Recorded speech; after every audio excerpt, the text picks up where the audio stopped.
Should I Stay or Should I Go, clássico do The Clash, banda punk dos anos 1970. Para quem não conhece The Clash, que é o tema que traz aí a nossa conversa de hoje, o The Clash foi uma banda do punk, né, das pioneiras lá da época do punk rock, mais tradicional que surgiu na Inglaterra. E a gente pode classificar o The Clash também como uma das bandas mais influentes aí do rock. Se a gente for considerar principalmente o rock alternativo, o The Clash tem uma influência muito grande. Inicialmente, acho que quem não conhece The Clash, mas conhece assim de rock, o álbum mais clássico da banda é o London Calling, que não é o primeiro, é o terceiro álbum deles, aqui de 1979. Mas especificamente essa música, Should I Stay or Should I Go, que talvez seja a música, para quem não é fã do The Clash, seja a música mais famosa deles, né? Essa música é do álbum seguinte, do Combat Rock, de 1982, né? Então eles estavam no auge aqui, Joe Strummer, que infelizmente não está mais entre nós, mas estava no auge, a banda estava com a formação clássica ainda, se eu não me engano. Então a gente tem Should I Stay or Should I Go, né? Eu acho que, se eu não me engano, eles já eram conhecidos na Inglaterra, mas por causa dessa música e desse álbum, é o momento que nos Estados Unidos eles ficam conhecidos, ali no começo dos anos 80. Então essa música é muito significativa para o aparecimento do The Clash para o mundo, não para a Inglaterra, nem para a história do punk rock inglês, mas para o mundo. Eu acho que essa é a música que faz com que eles estourem, né, e fiquem muito conhecidos. Como eu disse, o álbum mais famoso é o London Calling, que é o anterior não é o dessa música, mas é o álbum clássico que tem aquela foto, eu acho que é o Joe Strummer tocando guitarra no palco, meio que caindo, assim, que é a foto aqui da capa da postagem de hoje. E eternizou, né, em termos de fotografia, eternizou a banda com essa foto. Pelo menos, como eu conheço The Clash, não sou tão grande conhecedor, admirador, mas especificamente sobre esse álbum London Calling e sobre depois a música do Should I Stay or Should I Go é o que me remete, né, e no mundo do rock ficou muito famoso. Mas também tem uma outra coisa, um fato bem engraçado, não sei se vocês já perceberam, o riff de Should I Stay or Should I Go é exatamente o riff da música do Mamonas Assassinas. Quer dizer, na verdade é o contrário, né? Mamonas pegou a base dessa música, esse riff, pra fazer a música, eu acho que é Shop Saints, né? Eu dei um beijo nela. É exatamente o mesmo riff do Should I Stay or Should I Go, ou muito parecido no mínimo, né? E foi muito engraçado porque, eu conheci The Clash muito tempo depois do que eu conheci Mamonas, né? Mamonas era pequenininho e o The Clash eu fui conhecer com, sei lá, 17, 18 anos. Então eu falei, nossa, já escutei essa música em algum lugar. Não é estranha, né? E aí depois é uma música razoavelmente fácil de tocar, né, para quem toca violão. É um riff razoavelmente bem fácil de tocar. Então é uma curiosidade. Se você ouvir Shop Saints do Mamonas Assassinas, você vai identificar Should I Stay or Should I Go do The Clash. O que tem a ver The Clash com o tema de hoje de energia? Eu não sei se tem a ver com energia especificamente, mas tem a ver com o tema de economia, né? Tem uma parte da música do Should I Stay or Should I Go que fala assim, eu acho que até que é o refrão: Should I Stay or Should I Go now? Should I Stay or Should I Go now? Que é uma pergunta. If I go there, it will be trouble. And if I stay, it will be double. Então devo ir ou devo ficar, né? Devo ficar ou devo ir agora? Se eu ficar, vai dar treta. Se eu for lá, vai dar treta. Se eu for pra lá, se eu for lá, vai dar treta. E se eu ficar, vai ser o dobro.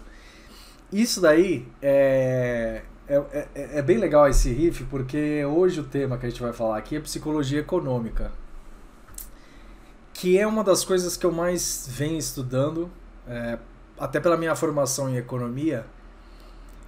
quando você faz economia, você estuda as cadeias, né, da faculdade, você estuda uma parte... Tudo que é teoria econômica, elas pressupõem que as pessoas, né, que são que é quem vai, que são os agentes, né, principalmente as pessoas, né? Você basicamente tem um agente que é o governo, você tem um agente que são as empresas, você tem um agente que são as pessoas físicas, né? E principalmente quando você fala de variáveis macroeconômicas, juros, inflação, etc, etc, quando você faz política econômica, você pressupõe alguns comportamentos. Isso no âmbito da macroeconomia. E no âmbito da microeconomia, você pressupõe que as pessoas e as empresas também vão tomar decisões baseadas em alguns padrões de comportamento. Dito isso, a gente pode afirmar que toda teoria econômica pressupõe comportamentos padrão ou comportamento padrão dos agentes econômicos, principalmente das pessoas, que são as pessoas que também movimentam de alguma forma empresas e governos. Should I stay or should I go now? Que basicamente é assim, é um processo de indecisão, mas ao mesmo tempo é uma indecisão que, independente da escolha que você vá fazer, pode dar treta, pode ser o caos, né? Ou pode sair ou pelo menos sair do controle. Aqui a letra é mais pesada, assim, é mais agressiva, mas vamos colocar num contexto que vai sair do que é esperado, vai causar desordem nesse sentido. Então, todas as teorias econômicas, elas pressupõem algum grau comportamento padrão das pessoas e dos agentes econômicos. Há algum tempo atrás, pouco tempo atrás, talvez 2, 3 décadas atrás, começou a crescer dentro do estudo da economia a crítica a esse comportamento padrão, né? Será que os agentes, quando eles têm todas as informações, eles tomam a melhor decisão, né? Eles conseguem ser efetivamente racionais? A teoria econômica começou a ser contestada nesse sentido. Não por acaso a gente tem um cara fundamental dentro desse processo, que é o Richard Taylor, que é o cara que eu vou mostrar o livro aqui daqui a pouco. O Richard Taylor é um economista e ele ganhou o Nobel de Economia há 10 anos atrás, talvez alguma coisa desse tipo. Não faz tanto tempo assim. Mas o Richard Taylor, ele foi um cara que os estudos dele dentro de uma cadeia dentro do estudo econômico, chamado economia comportamental, justamente trouxe reflexões sobre, né, reflexões e críticas e aperfeiçoamento sobre o comportamento das pessoas. Em contraparte, estudando mais, buscando entender mais ou menos o mesmo efeito, você tem a contraparte dentro do campo de estudo da psicologia, que é a psicologia econômica. Então, basicamente, assim, são matérias, disciplinas irmãs ou disciplinas primas, não sei como dizer exatamente, mas que estão olhando a mesma coisa. Talvez a economia comportamental seja mais focada, obviamente, em economistas tentando entender bases psicológicas para aperfeiçoar o comportamento humano, para aperfeiçoar teorias econômicas, e a sua contraparte, que é a psicologia econômica, ela foi feita para estudar a base, as origens psicológicas na tomada de decisão financeira e econômica. Então, vejam como tá muito próxima uma da outra, né? E por isso, aqui, este livro aqui, Misbehaving, do Richard Taylor, é um livro que eu indico para leitura, tá?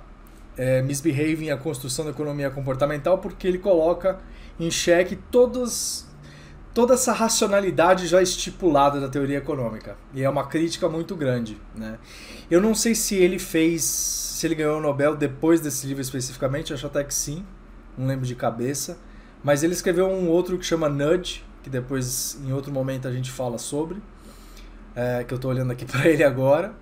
Mas o Misbehaving, se você for ler um livro, até que não é tão grande, 300 páginas, é um livro que vai dizer especificamente sobre essa crítica ao comportamento econômico convencional e como que a gente pode reformar, reformular, reconstruir todo o pensamento econômico ou boa parte do pensamento convencional, tradicional, numa coisa mais realista em termos psicológicos, né? Porque a gente sabe que as pessoas, mesmo com todas as informações em mãos, você tem várias coisas, contexto, você tem emoções, tudo isso está presente na tomada de decisão, não é uma tomada de decisão estritamente racional.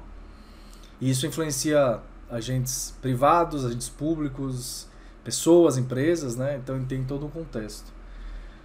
E uma coisa que é bem legal da gente conhecer é que dentro da psicologia econômica, então eu busco estudar mais a parte da economia comportamental, mas há pouco tempo comecei a estudar também a parte da psicologia econômica que está ali perto, né?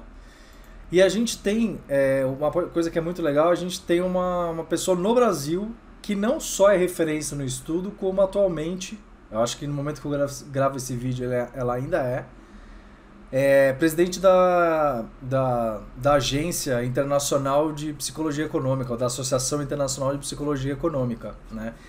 Que é a professora Vera Rita de Mello Ferreira, que é uma psicóloga que estuda o campo da psicologia econômica já há algum tempo, talvez uns 20 anos, assim, por alto, chutando alto.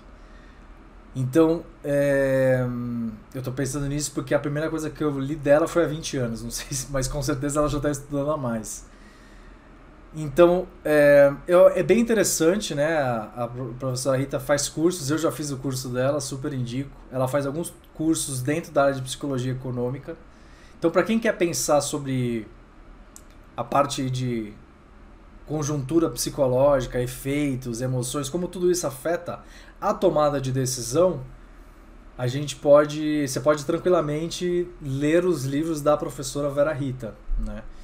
E ela é super ativa também nas redes sociais, tem um perfil que eu vou deixar aqui embaixo, que é o perfil de psicologia econômica, e que ela posta várias pílulas lá, também no YouTube. É bem legal, assim, são coisas bem interessantes, bem questionadoras, né? E dentro do ramo da psicologia econômica, tem algumas cadeias de estudo, finanças comportamentais, que é uma ramificação da economia comportamental, né? Que justamente o que o Taylor está olhando, uma das coisas que o Taylor está olhando mais a fundo. Você tem socioeconomia, que tem uma parte mais ligada a estudos com sociólogos, cientistas políticos, entendendo os fenômenos econômicos, né? Dentro do contexto sociológico da coisa. Você tem a psicologia do consumidor, que talvez seja a área individual mais conhecida, né? Que trata sobre consumo de um ponto de vista psicológico. Neuroeconomia, que é uma área um pouco mais recente, que busca ali entender razões neurológicas para a tomada de decisão. Então, tem vários pontos, né? Várias ramificações de estudo sobre essa área. Então é bem interessante porque a psicologia econômica, junto com a economia comportamental, acho que as duas, como eu falei, elas se cruzam em algum momento, né? Estão de mãos dadas ali. Eu vou utilizar bastante alguns fatores sobre isso para falar sobre energia, porque a tomada de decisão sobre consumo e geração de energia passa muito por essa questão. Tem uma parte mais racional, mas tem uma parte que tem um efeito psicológico muito grande no consumo de energia. Então, e como a gente consome, gasta, como a gente vê a perspectiva financeira sobre esse gasto de energia, se a gente está no nosso âmbito privado é uma coisa, se você está fazendo a gestão de um negócio que vai gastar um tanto de energia, tem outro contexto. Se você colocar uma discussão sobre sustentabilidade nesse papo todo, vai ter uma outra mudança, porque quando você coloca o tema da sustentabilidade, você pode ser influenciado de outra forma, tem uma questão emocional aí. Né? Como eu falei, se você está no âmbito privado é uma coisa, se é para outra pessoa e uma pessoa próxima, você vai tomar uma decisão financeira, tem um outro contexto. Então tem várias coisas, né, que influenciam, que não são estritamente racionais, que essa é a crítica que essas duas disciplinas estão trazendo para a teoria econômica, né? Então é bem interessante, a tomada de decisão para o consumo e geração de energia passa por isso. E aí eu volto e finalizo com nossos queridos The Clash. Should I stay or should I go now? Se eu for lá vai dar treta, e se eu ficar vai ser o dobro disso. Então é exatamente esse ponto. A tomada de decisão, muitas vezes, na maior parte das vezes, ela tem um fundo emocional muito grande. E se a gente juntar a história da energia com o comportamento humano, que é um dos pilares que me atrai bastante para a gente ir estudando junto, com a parte especificamente da tomada de decisão financeira, esse combo aí traz alguns nuances bem interessantes. Então a psicologia econômica será parte integrante dos vídeos ao longo do tempo, quando a gente fala especificamente de energia, de economia, dentro desse contexto todo energético. Beleza? Acho que é isso. Então espero que vocês tenham gostado.